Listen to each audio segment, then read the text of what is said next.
اور منظور کرا کے راتوں رات جو ہے وہ صدر کی منظوری اور آرڈیننس ایشو کرا دیا، وہ 30 جون کو رات کو 12 بجے سے تھوڑا پہلے. اگر یہ اختیار نہیں تھا، نگراں حکومت کا یہ کام نہیں ہے کہ وہ جو ہے، یا نگراں وزیر خزانہ کا یہ کام نہیں ہے کہ وہ توسیع کرائے ٹیکس ایمنسٹی اسکیم میں. وہ تو پارلیمنٹ نے منظور کی تھی، بات ختم ہو جاتی ان کی. یہ صدارتی آرڈیننس تھا. تو انہوں نے یہ کیا، دنیا کو میسج دی، طاقتور طبقوں کو میسج دی کہ وہ قومی دولت لوٹنے والوں کے مفادات کا تحفظ کریں گی. اور اس سے پہلے گورنر اسٹیٹ بینک کی حیثیت سے بھی انہوں نے کیا تھا تحفظ. اب میں اس کو جائے بغیر، میں نے جو آپ سے کہا ہے کہ یہ کمی ممکن ہے، روپے کی قدر میں بہتری بھی ممکن ہے، اور پیٹرولیم مصنوعات بجلی کے نرخوں میں کمی بھی ممکن ہے. وہ کیسے ہے وہ میں بتانا چاہتا ہوں. صرف ایک شرط ہوگی اس کے لیے کہ جو قانون ہے اس پر عمل درآمد شروع کر دیں. اب میں اس کو ثابت کرتا ہوں کیسے. دیکھیے، پہلی چیز یہ تھی کہ ٹیکس ایمنسٹی اسکیم 2018 میں آئی تھی، 2019 میں آئی تھی. تو اس میں کیا کہا گیا تھا کہ ملکی اثاثے جو لوگ اس اسکیم سے فائدہ نہیں اٹھائیں گے، 2019 کی اسکیم میں اشتہار ہے، قانون ہے، ہم ان کے اثاثے ضبط کر لیں گے اور ان کو 7 سال کے لیے جیل بھیجیں گے. میں نے یہ کہا تھا 1 درجن دفعہ، نہ آپ کسی کے اثاثے ضبط کریں ابھی، نہ آپ کسی کو جیل بھیجیں. آپ تو یہ کریں کہ جو قانونی اختیار حاصل ہے ایف بی آر کو، وہ آپ ان کو کہیں کہ جب وہ وصولی شروع کر دیں. اور آج میں یہ تجویز کروں گا کہ پرائم منسٹر ہاؤس میں ایک سینئر آدمی کو بٹھا دی جائے جو کہ اسپیشل سیل کا انچارج ہو. اس کا کیا ہوگا، آئی ایم ایف کے ساتھ جو ہے ڈیلی بیسس پر وہ مانیٹرنگ کرے گا. وہ کیا ہے، 41 لاکھ آدمی ہیں پاکستان کے جن کے ناجائز اثاثے ملک کے اندر ہیں، ملک کے اندر. اس کی تفصیل حکومت کے پاس ہے، ایف بی آر کے پاس ہے. اس سے کوئی 1100 ارب روپیہ مل سکتے ہیں چند مہینے میں.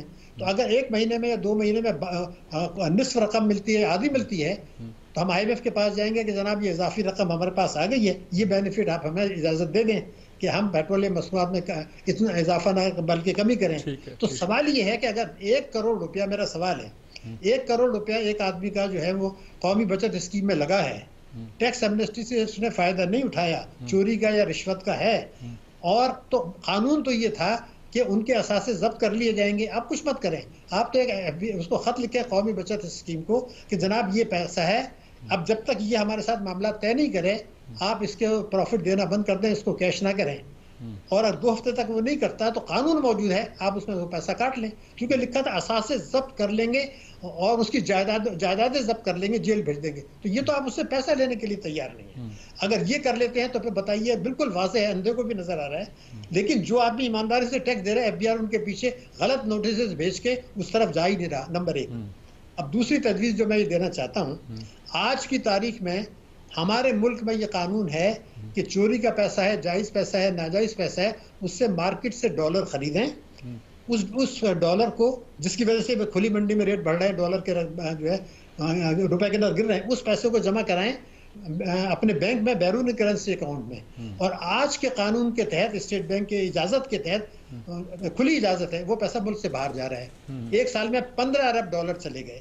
اب آپ کے پاس امپورٹ کے پیسے نہیں ہیں تو کیا اسٹیٹ بینک اور ان کی مشاورت یہ نہیں ہونی چاہیے کہ ہم کہیں کہ جناب فی الوقت آپ ڈالر خرید لیں، آپ کو ملک کے کرنسی پہ جو ہے بھروسہ نہیں ہے، اپنے اکاؤنٹ میں بھی جمع کر دیں، لیکن علاج معالجے کے علاوہ، تعلیم کے علاوہ یہ پیسہ باہر نہیں جائے گا.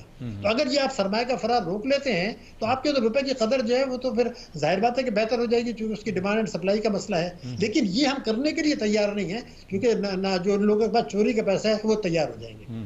دوسرا ہے یہ کہ اب یہ نگراں حکومت کو ہم نے دیکھا کہ گری ہے، ہمارا فرق بڑھ گیا انٹر بینک اور کھلی مارکیٹ میں. آپ کے علم میں ہے 14، 15، 16 روپے، 18 روپے کا فرق آ گیا.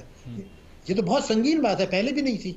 تو کیا یہ نہیں ہو سکتا کہ اتنا خوف کی بھی ضرورت نہیں ہے؟ اسٹیٹ بینک اور منسٹری آف فائنانس، نگراں وزیر الگ الگ میٹنگز بلائیں، اس میں بینکوں کو بھی بلائیں، سٹے بازوں کو بھی بلائیں اور ایکسچینج کمپنیز کو بھی بلائیں. ہمارے پاس، حکومت کے پاس، اسٹیٹ بینک کے پاس لسٹ ہے جن لوگوں نے ماضی میں، یعنی ابھی 2023 میں بھی اور 2022 میں بھی سٹے بازی کی، ناجائز فائدہ کمایا، روپے کی قدر کو گرایا. اسٹیٹ بینک نے بھی کہا، حکومت نے بھی کہا ہم ایکشن لیں گے، وہ نہیں لیتے. اب ان کو دھمکی بھی دیں اور ان سے یہ کہا کہ جی آپ ریزرو بھی بڑھانے میں ہماری مدد کریں، اس کام کو بھی روکیں، اگر آپ نہیں روکتے تو ہم سخت ترین ایکشن لیں گے. وہ میٹنگ کرنے کے لیے تیار نہیں ہے، ماضی میں کیا کرتے تھے. یہ مداخلت نہیں ہے، تو یہ کیوں نہیں کر رہے مجھے نہیں پتہ چلتا. تو دوسری بات یہ تھی کہ جب آپ کے ہنڈی حوالے کا کاروبار بڑھ رہا ہے اور ابھی فگرز ہمارے سامنے آ رہی ہیں، ریمیٹنس پھر گری ہیں، تو ہم نے کسی کو روکا، کسی پہ ایکشن لیا، اسمگلنگ روکنے کے لیے کوئی اقدام کیے، کوئی میٹنگ ہوئی؟ اس سلسلے میں کچھ ہو نہیں رہا ہے۔ اس کا مطلب یہ نظر آ رہا ہے کہ طاقتور طبقوں کے مفادات کا تحفظ کرنے کی زیادہ کوشش ہے، لیکن جو پریشانی کو بات یہ ہو رہی ہے کہ اب ایک نئی پریشانی آ گئی ہے معیشت پہ، تو جو کچھ ہوگا، جو خطرات ہیں، ایک نئی پریشانی آ گئی۔ اب دنیا میں ایک نئی صف بندیاں شروع ہوئی ہیں، آپ نے دیکھا ہوگا، تو اس میں اب یہ ہو رہا ہے کہ پاکستان کے جو معدنی اور قدرتی وسائل ہیں اس پر ان کی نظریں ہیں، اور وہ یہاں سرمایہ کاری بھی کرنے کی بات ہو رہی ہے اور نجکاری کی بھی بات ہو رہی ہے۔ میں صرف ایک سوال کرتا ہوں، ویسے میری ریسرچ ہے جو پبلشڈ ہے کہ جناب نجکاری پاکستان میں ناکام ہے، لیکن میرا ایک سوال ہے، کسی ملک نے یہاں سرمایہ کاری کی بڑے پیمانے پر یا نجکاری ہم نے اس کو دے دی؟ اگر کل کو وہ اپنے میجورٹی شیئر جو ہیں کسی ہندو یا یہودی کو دے دیتا ہے تو آپ کیا روک لیں گے علاوہ بینک کے اس کو؟ تو یہ خوف ہمیں کیوں نہیں آ رہا یہ سب کرتے وقت کہ یہ احساس کہیں اور بھی کسی بھارتی نژاد ہندو کے پاس بھی جا سکتے ہیں، پاکستان دشمن قوت کے پاس بھی جا سکتے ہیں؟ تو یہ کھیل کرنے کے بجائے اپنی معیشت، اپنی ملکی سرمایہ کاری، قومی بچتیں یہ ٹھیک کیوں نہیں کر رہے ہیں؟ اس کا مطلب یہ ہے کہ ملکی اور بیرونی اشرافیہ کا جو گٹھ جوڑ ہے وہ پوری طاقت سے جو ہے سرگرم عمل ہے۔ اسی لیے میں کہتا ہوں کہ قانون سازی ضروری ہے۔ اب مجھے جو خوف نظر آ رہا ہے میں آپ کو آج بتا دوں، چونکہ آپ نے بات کی ہے، اس مہینے اور اس مالی سال میں کیئر ٹیکرز کے دور میں ہمارا تجارتی خسارہ بڑھے گا، ہمارا جاری حسابات کا خسارہ بڑھے گا، ہماری روپے کی قدر جو ہے وہ گرے گی، اور جو مہنگائی کا اسٹیٹ بینک نے تخمینہ دیا ہے اس سے وہ دیا 20 سے 22-23 تک، میرے خیال سے 27, 28, 29 تک جانے والی ہے۔ تو خوف یہ نہیں آتا کہ یہ جو لوگ تباہ و برباد ہو رہے ہیں، جو اپنے گھروں میں اپنی بچوں کو علاج معالجہ نہیں کرا سکتے، کھانا نہیں کھلا سکتے، اس کو اسکول سے مفت اسکول سے واپس بلا رہے ہیں کہ تم جا کے چائلڈ لیبر کرو، اپنے ملک کے مستقبل سے مایوس ہیں، تو ان کی سلامتی، ان کو یہ ملک کی سلامتی خطرہ نہیں ہے عوام کا مایوس ہونا۔ 10 کروڑ لوگ ملک میں غریب ہیں۔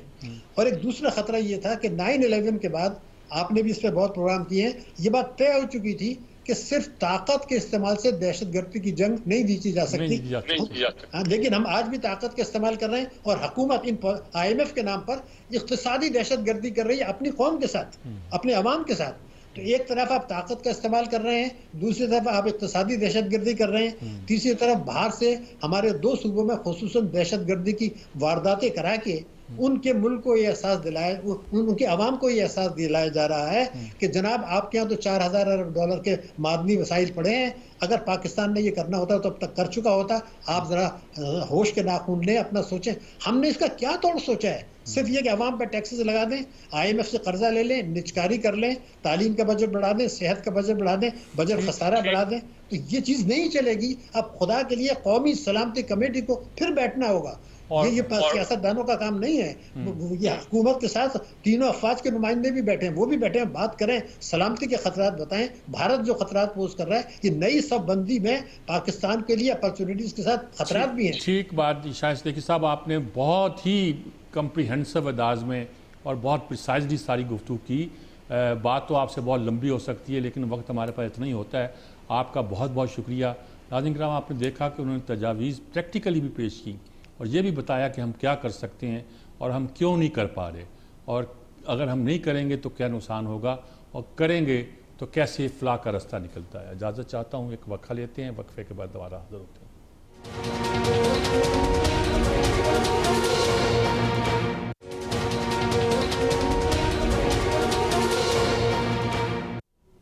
حسن ناظرین کرام، ہم آج معیشت پر گفتگو کر رہے ہیں اور ملک کی ایک بنیادی مسئلہ جو ہے معیشت ہے۔ عدالتی نظام بھی اپنے کام دکھا رہا ہے جیسا کہ میں نے کہا ہے، اور آپ دیکھ رہے ہیں کہ ہمارے یہاں کچھ انتخابات کے حوالے سے اور بہت سے مسائل پیدا ہو رہے ہیں۔ سیاسی جماعتوں کا اپنا نقطہ نظر ہے، ان میں بھی اختلافات ہیں، لیکن سب جانتے ہیں کہ بنیادی مسئلہ ہمارا معیشت ہے۔ آنے والے دنوں میں معیشت کیسے سنبھلے گی؟ ہم نے IMF کے ساتھ معاہدہ کر لیا، سب نے اس کی تعریف کی کہ اس کے بغیر چارہ نہیں تھا۔ اس کے اثرات جب آنا شروع ہوئے، ثمرات لوگوں تک پہنچنے لگے، یہی کہوں گا میں، تو لوگ چیخ بھی اٹھے ہیں، مظاہرے تک ہو رہے ہیں۔ لیکن آنے والے دنوں میں ہم اس صورتحال سے کیسے نکل سکتے ہیں؟ اس وقت ہماری معیشت کیسی ہے، کہاں کھڑی ہے، اور آنے والے دنوں میں ہم کس طرف بہتر طور پر ملک کو لے جا سکتے ہیں؟ کیا نگران حکومت ایسا کر سکے گی یا اس کے لیے کچھ مسائل ہوں گے؟ ڈاکٹر فرق سلیم صاحب ہمارے معیشت پر ان کی رائے سنتے رہتے ہیں، وہ سابقہ گورنمنٹ کے ساتھ کچھ دیر کے لیے وابستہ بھی رہے ہیں، ایک ایکسپرٹ کے طور پر، ماہر کے طور پر ان کی رائے ہم جاننا چاہیں گے اور پوچھنا چاہیں گے کہ وہ کیسے دیکھتے ہیں اس ملک کی معاشی صورتحال کو پریزنٹ پرسپیکٹو میں، تناظر میں جو اس وقت ہمیں درپیش ہے۔ کسی کی حمایت یا مخالفت کی بات نہیں ہے، جو کچھ ہے یہی ہے کہ ہم IMF کے معاہدے کے بعد آگے بڑھیں ہیں، کیسے بڑھیں گے، کیوں کر بڑھیں گے، اس کے اثرات کیا ہوں گے اور کیسے ہم اپنی معیشت کو صحیح طور پر آگے لے جا سکتے ہیں۔ السلام علیکم فرق سلیم صاحب۔ جی وعلیکم السلام۔ اچھا حضور، آپ تو چونکہ میڈیا سے بالکل متعلق ہیں، ہم تو اپنے میں سے سمجھتے ہیں، اس لحاظ سے آپ کچھ رہنمائی کریں کہ کہاں کچھ سمجھ نہیں آ رہا کہ ہم کہاں جائیں گے۔ اگر ہم معیشت ٹھیک کر رہے ہیں، شرائط مان رہے ہیں، سب کہتے ہیں ماننا پڑیں گی، مہنگائی بہت ہو رہی ہے، بجلی کے بل تو لوگ سڑکوں پہ نکل آئے، پہلے کبھی نہیں آئے تھے، اور جو نقشہ نظر آتا ہے وہ تو لگتا ہے کہ شرائط مانتے مانتے ہمارا کباڑہ ہو جائے گا۔ کیا لگتا ہے آپ کو؟ جی بالکل درست فرمایا آپ نے۔ دیکھیے میرے نزدیک دو سب سے بڑے معاشی چیلنجز ہیں۔ ایک تو 24 کروڑ عوام کے حوالے سے جو مہنگائی کا آپ نے ذکر کیا، وہ سب سے بڑا چیلنج ہے، اور حکومت کے لیے اس وقت جو سب سے بڑا چیلنج ہے وہ ڈالرز کا فقدان ہے، وہ اسٹیٹ کے ذخائر کا معاملہ ہے۔ مہنگائی کا جہاں تک معاملہ آتا ہے تو آپ دیکھیے کہ ہماری حکومت ہمیں بتاتی ہے کہ پاکستان میں مہنگائی کی شرح جو ہے وہ کہیں 30% تک ہے، بنگلہ دیش میں 8-9% ہے، انڈیا میں 7-8% ہے۔ تو ایک تو سوچنے کا معاملہ یہ آتا ہے کہ ہمارے ہاں انڈیا اور بنگلہ دیش کے مقابلے میں جو مہنگائی کی شرح ہے وہ 2-3 گنا زیادہ کیوں ہے، اور اس کا حل کیا ہے؟ اور دوسرا پھر حکومت کا سب سے بڑا چیلنج ہے کہ یہ ڈالر کا فقدان ہے، جو ڈالر کی قیمت روپے کے سامنے اتنی تیزی سے بڑھتی چلی جا رہی ہے، اس کا علاج کیا ہے، اس کی وجہ کیا ہے؟ تو اگر تو مہنگائی کے اوپر بات کر لیں کہ پاکستان میں مہنگائی کی شرح ہمارے ہمسایہ ممالک سے زیادہ کیوں ہے، تو ایک تو بہت ہی سمپل سی اگر ایشو آپ کے سامنے رکھوں تو وہ یہ ہے کہ ہم پاکستان کے اندر نوٹ بہت تیزی سے چھاپ رہے ہیں۔ ٹھیک، یہ کہ آج سے کوئی 5 سال پہلے پاکستان کے اندر جس کو ہم کہتے ہیں کرنسی ان سرکولیشن، جو نوٹ ہماری ملک میں گھوم رہے تھے وہ لگ بھگ 4 ٹریلین روپے کے تھے۔ ٹھیک، پی ٹی آئی کی حکومت آئی، اس کے بعد پی ڈی ایم کی حکومت آئی، دونوں حکومتوں نے بے تحاشا نوٹ چھاپے ہیں۔ آج ہم بیٹھے ہیں کوئی 10 ٹریلین روپے کی سرکولیشن۔ آپ سوچئے کہ اگر 5 سالوں میں 2 حکومتوں نے 6 ٹریلین روپے اضافی چھاپے ہیں تو وہ آپ کو مہنگائی کی صورت میں نظر آئیں گے۔ جب اتنی زیادہ سپلائی ہوگی روپوں کی اور ڈالر کی ڈیمانڈ زیادہ ہوگی تو پھر روپیہ یقینی بات ہے کہ ڈالر کے سامنے گرتا ہی چلا جائے گا۔ تو نوٹ چھاپنے کی رفتار ہے وہ بنگلہ دیش میں ہم سے بہت کم ہے، وہ انڈیا میں بہت کم ہے۔ تو میں یہ سمجھتا ہوں کہ جو نوٹ چھاپنے کا فیصلہ ہے وہ ایک سیاسی فیصلہ ہے۔ تو ہمارا اصل پرابلم میرے خیال میں یہ ہے کہ وہ معاشی نہیں ہے، وہ سیاسی ہے۔ ٹھیک ٹھیک، اس کا حل کیا ہے پھر؟ یعنی کہ جو اخراجات اسٹیٹ کے ہیں وہ بھی پورے ہوتے نظر نہیں آتے کوئی غیر معمولی طور پر، کہ شاہ خرچی تو ہوتی ہے لیکن وہ کوئی ایسا نظر نہیں آتا کہ ہم کوئی ایسے کام کر رہے ہیں جس میں دھڑا دھڑ نوٹ چھاپنے پڑ رہے ہوں اور بڑے منصوبے بن رہے ہوں۔ پھر کیا صورتحال بنتی ہے کہ اس کو قابو کیا جائے؟ اور یہ بھی ایک بات کہی جاتی ہے کہ جب بھی شمشاد اختر آتی ہیں، پہلی وہ نگران وزیر اعظم تھی، ڈالر کی قیمت اسی طرح بڑھتی ہے اور IMF کی طرف تمام مارچ جو ہوتی ہے وہ تیز ہو جاتی ہے۔ مجھے نہیں پتا کہ ٹیکنیکلی درست ہے کہ غلط ہے، لیکن پچھلی نگران حکومت میں بھی یہی ہوا، اب بھی یہی ہوا۔ کچھ ان کی اور اقدامات ایسے تھے جو اس طرح کے شکوک و شبہات پیدا کرتے ہیں۔ حفیظ شیخ وغیرہ کے بارے میں تو ہم اوپنلی کہتے ہیں، لیکن ان کے بارے میں کوئی کچھ نہیں کہتا، اس لیے نہیں کہتا کہ یہ اسٹیٹ بینک کی گورنر بھی رہی ہیں، ہماری نگران وزیر خزانہ بھی رہی ہیں، اور بظاہر یہ ایک بہت ٹیکنوکریٹ سی نظر آتی ہیں۔ کیا کہتے ہیں آپ ساری صورتحال؟ دیکھیے پہلی بات تو یہ ہے کہ نگران حکومت کے اوپر یہ ملبہ اب نہیں ڈالا جا سکتا۔ اچھا ابھی ٹھیک. ان کو جمعہ ایک ہفتہ نہیں ہوا آئے ہوئے. اس وقت جو کچھ ہم دیکھ رہے ہیں، چاہے وہ مہنگائی کے حوالے سے ہو، چاہے وہ روپے کی گراوٹ کے حوالے سے ہو، اس کی ذمہ داری نگران حکومت کے اوپر ابھی نہیں ڈالی جا سکتی. یہ بات ہم 3 مہینے بعد 6 مہینے بعد ضرور کریں گے کہ کیا یہ ملبہ نگران حکومت کے اوپر ڈالا جا سکتا ہے یا نہیں. اس وقت نہیں ڈالا جا سکتا. اس وقت جو معاشی فیصلے آج سے 3 مہینے پہلے 6 مہینے پہلے لیے گئے تھے، ان کا نتیجہ جو ہے وہ ہمارے سامنے آ رہا ہے. اور وہ آپ یقین کیجئے کہ پچھلے 2 3 4 سالوں میں آپ دیکھ لیں کہ جتنے بھی معاشی فیصلے کیے گئے ہیں وہ سیاسی ایجنڈوں کے تحت کیے گئے ہیں. اس کا نتیجہ آج آپ کے سامنے ہے. چاہے پی ٹی آئی کی حکومت ہو، آپ کو یاد ہوگا فروری کی 28 تاریخ سن 2022 جو وزیر اعظم تھے اس وقت کے، انہوں نے روپے کی سبسڈی کا اعلان کر دیا تھا پیٹرول اور ڈیزل کی قیمتوں میں، اور ایک مہینے کے اندر ہمارے جو ڈالر کے ذخائر ہیں ان میں 4 ارب ڈالر کی کمی واقع ہوئی. تو ایک معاشی فیصلہ کیا تھا سیاسی بنیاد کے اوپر، اور اس کا نقصان پاکستان کو اور پاکستان میں رہنے والوں کو اٹھانا پڑا.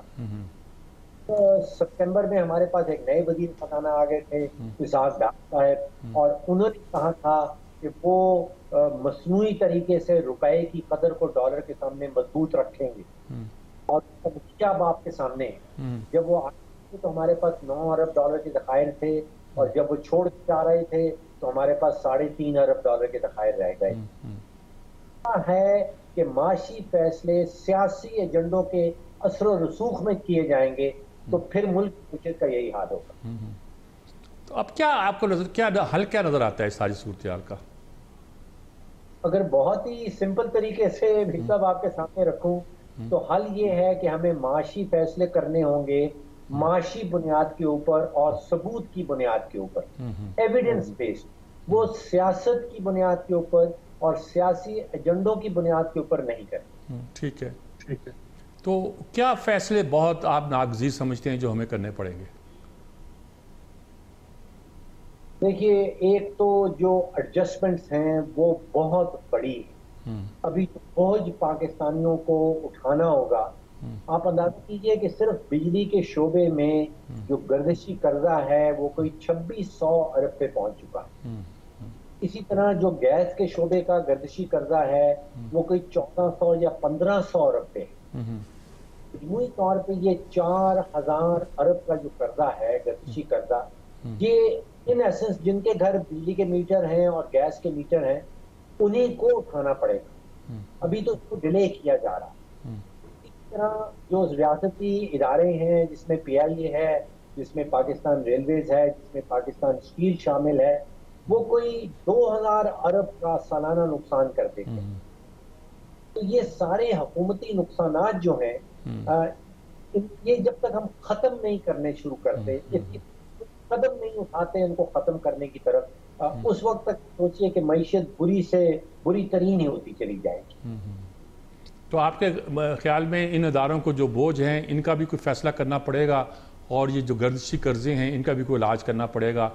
سارا بوجھ عوام پر ہی پڑا گیا لگتا ہے، یا کچھ اور بھی طریقہ نکل سکتا ہے کہ ان گردشی قرضوں کو کم کرنے کے لیے کچھ اور اقدامات بھی کیے جائیں؟ کچھ لوگ کہتے ہیں کہ بہت سیکٹر ایسے ہیں جو ٹیکس نہیں دیتے اور ہم ان سے ٹیکس لے نہیں پڑتے، یا وہ ادا نہیں کرتے وہ ادائیگیاں جو انہیں کرنی چاہیے اور ہمیں ان سے وصول نہیں کر پاتے. کیا کوئی سسٹم میں بھی خرابی نظر آتی ہے آپ کو؟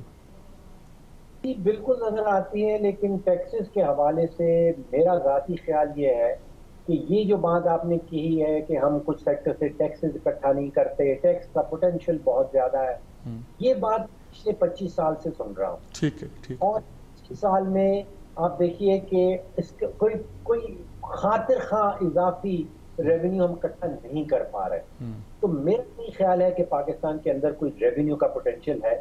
یہاں پہ جب تک حکومت اپنے اخراجات کم نہیں کرے گی اس وقت تک معاملہ جو ہے وہ سیدھا ہوتا نظر نہیں آتا. ٹھیک بات ہے. کے اوپر کریں گے تو وہ فوکس میرے نزدیک غلط ہے. ٹھیک بات ہے. ٹھیک بات. بہت شکریہ آپ کا فرق سلیم صاحب، آپ نے بہت آسان لفظوں میں ہمیں بڑی مشکل باتیں سمجھائیں. اللہ کرے کہ ہمارے وہ لوگ بھی سمجھ لیں جن کے ہاتھ میں فیصلہ کرنے کا اختیار ہے، اور ہم صحیح سمت پہ چل سکیں. بہت شکریہ آپ کا.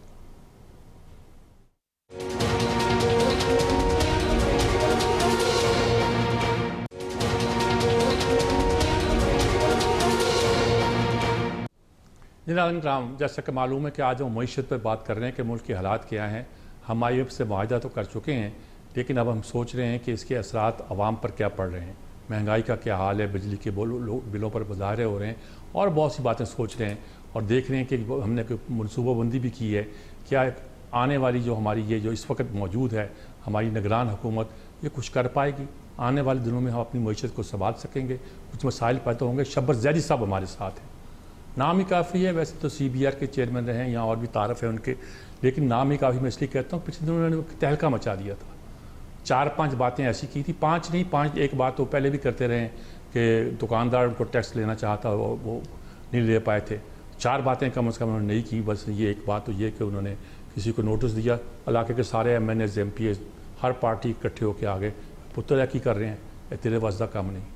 انہوں نے تمباکو والوں کو جا کے پکڑا اور ان سے کہا کہ بھئی تمہارے ہاں، انہوں نے کہا چھوڑ دو یہ کام، یہ تمہیں کرنے نہیں دیں گے ہم. فاٹا اسٹیل مل تھی، انہوں نے ٹیکس لگانا، انہوں نے کہا نہیں بھائی یہ کام کیا ہے، ہم نہیں اس کام پہ آئیں گے، کوئی ٹیکس ویکس نہیں. اور زمینوں کی انہوں نے صحیح قیمت مقرر کرنا چاہیے، تو پھر کس نے انٹروین کیا اور کس نے کیا کہا؟ جن باجوہ نے کہا، صاف بات ہے، اور کہ ہمارے لوگ تو کام ہی یہی کرتے ہیں. تو کس کو ٹیکس لگائیں، کہاں سے ٹیکس لیں، کہاں سے ٹیکس اکٹھا کریں؟ جس آدمی کو آپ جس ذمہ داری سونپتے ہیں وہ کیا کریں؟ آنے والے دنوں میں ملک کی معیشت کو کیا رخ اختیار کرتے ہیں؟ شبر زید صاحب سے پوچھتے ہیں. شبر صاحب السلام علیکم. وعلیکم السلام. سوری جی میں کہیں بزی ہو گیا تھا. I am very sorry for this. نہیں کوئی بات نہیں جناب، آپ صرف اب ہماری رہنمائی کریں کہ اس وقت ہم کہاں کھڑے ہیں اور کوئی رستہ نظر آتا ہے آپ کو اب اس وقت؟ کیونکہ جو آپ کا تجربہ ہے اس سے حالات کو بدلے ہوئے دکھائی نہیں دیتے ملک کے. دیکھیں بات یہ ہے سجاد صاحب کہ اگر آپ یہ کہتے ہیں، سمجھتے ہیں یا کہتے ہیں کہ پاکستان کی معاشی حالات میں کوئی بنیادی تبدیلی پازیٹیو سائڈ پہ یا پازیٹیو سائڈ پہ دیکھ رہا ہوں میں، تو یہ صحیح بیان نہیں ہوگا. مگر میں قوم کو ناامیدی بھی دلانا نہیں چاہتا. تو بنیادی کام ہمیں اور میڈیا کے تھرو ہمیں کرنا چاہیے، وہ یہ کرنا چاہیے کہ ہم بحیثیت قوم کے ایسے اقدامات اٹھائیں جو پاکستان کی معاشی حالات کو صحیح کر سکے. وہ یہ ہے کہ ہمارے پاس ہمارا کرنٹ اکاؤنٹ بیلنس ہو رہا.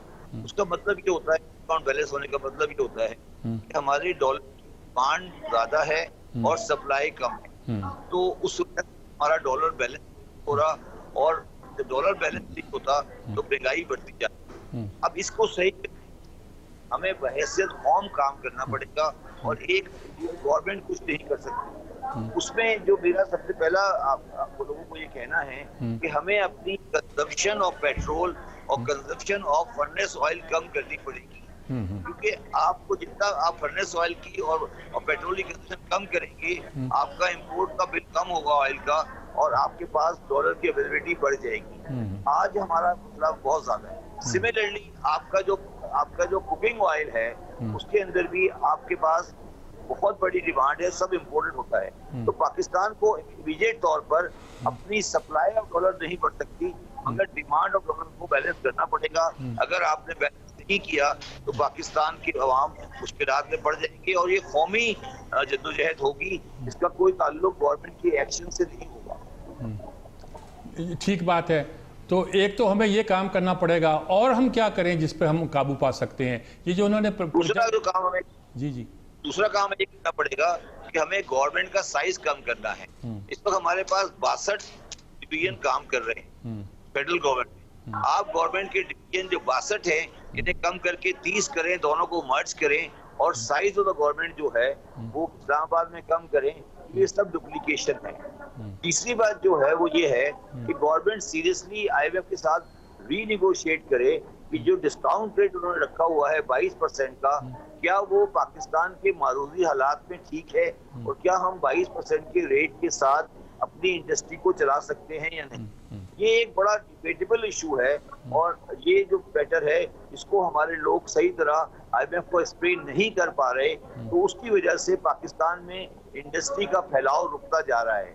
تیسری بات وہ یہ ہے کہ ہمارے دماغ سے یہ بات نکل جانی چاہیے کہ سیاسی جو پوزیشن ہے پاکستان کی وہ پاکستانی معیشت کو خراب کر رہی ہے. میں اس بات کو ایگری نہیں کرتا. پاکستان کی معیشت ایک گریجول طریقے سے آہستہ آہستہ انحطاط کی طرف جا رہی ہے اور کوئی بھی گورنمنٹ آئے گی وہ اس کو صحیح نہیں کر سکے گی جب تک آپ اس کے اوپر قومی بیسس پر کام نہیں کریں. اور قومی بیسس پہ کام کرنا پڑے گا. یہ آپس کی لڑائیوں سے آگے بڑھ کے ہمیں کام کرنا پڑے گا. یہ آپ نے درست بات کہی. یہ جو اسکیم بنائی گئی ہے کہ انڈسٹری ہماری چل نہیں سکتی, ہمارا انٹرسٹ ریٹ بہت ہے, کاسٹ آف پروڈکشن بہت زیادہ ہے, را مٹیریل بھی باہر سے نہیں منگوا سکتے, مشینری بھی منگوانا مشکل ہو گیا ہے. ایسے میں ہم نے ایگریکلچر پہ, کارپوریٹ سیکٹر پہ اس کے اور مائننگ پہ ہمارا خیال ہے کہ اس میں بہت پوٹینشیل ہے. یا ہم نے کوشش کی ہے کہ آئی ٹی انڈسٹری کو اپنی بوسٹ کریں. کیا یہ کام چلنے والا ہے یا یہ بس خواب و خیال ہے؟ نہیں, دیکھیں یہ سارے کام چلنے والے مگر پاکستان کا مسئلہ امیڈیٹ ہے سر. دیکھیں سارے کام آئی ٹی وغیرہ ہوتا ہے. اگر اب مجھے سنا ہمارے منسٹر صاحب نے کہا کہ میں آئی ٹی کا آئی ٹی کی ایکسپورٹ 20 بلین کر دوں گا. ابھی 2 بلین ہے, اب وہ 3 مہینے میں 20 بلین کر رہے ہیں. تو یہ قوم کو غلط باتیں نہیں بتائیں. 2-3 مہینے میں 20 بلین نہیں ہو سکتا, 3 سے میکسیمم 4 ہو جائے گا. تو ہمیں یہ بھی چاہیے کہ ہم حقیقت پسندانہ باتیں کریں اور یہ بنا کی باتیں کر کر قوم کو بنا ڈالیں اور قوم کو یہ احساس دلائیں کہ پاکستان مشکلات میں ہے اور پاکستان کو مشکلات سے ہٹانے کے لیے سب کو مل کے کام کرنا پڑے گا. ٹھیک بات ہے آپ کی. آپ کو اگر کوئی پرائرٹیز آپ طے کرنا چاہیں کہ اس وقت یہ پرائرٹیز ہیں, جیسی حکومت اس کو موجود ہے, نگران حکومت ہے, آئی ایم ایف کے ساتھ چلنا ہے, انہوں نے ان کی باتیں ماننا ہے اور کچھ چیزیں انہیں اگری کروا سکتے ہیں تو اگرا کروانا ہے. شمشاد اختر کے بارے میں یہی گنا جاتا ہے کہ آئی ایم ایف کے ساتھ بہت اچھے تعلقات ان کے ہیں. وہ ہماری اسٹیٹ بینک کی گورنر بھی رہی ہیں, پرانے نگران وزیر خزانہ بھی رہی ہیں, نگران اور اس وقت بھی انہوں نے ڈالر کی قدر کو بہت زیادہ بڑھا دیا تھا اور لوگ کہتے تھے کہ آئی ایم ایف کی طرف جا رہے ہیں اور کچھ اقدامات کیے تھے. کیا لگتا ہے کہ یہ ٹیم جو ہے یہ کچھ ہمیں ریسکیو کر سکے گی؟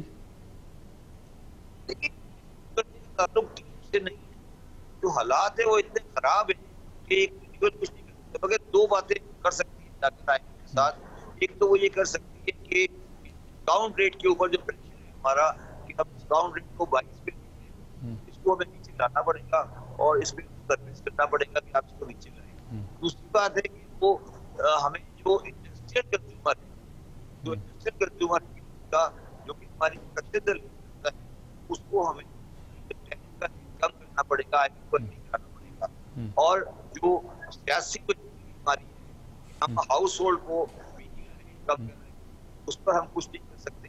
تو پاکستانی قوم کو یہ دیکھنا پڑے گا کہ اب بجلی اس ریٹ پر اویلیبل نہیں ہے جس ریٹ پر ہم پیسے دیتے رہے, مگر ہمیں بچت کرنی چاہیے نہ کہ ہم بجلی کے اوپر جھگڑا کرنے جا کے.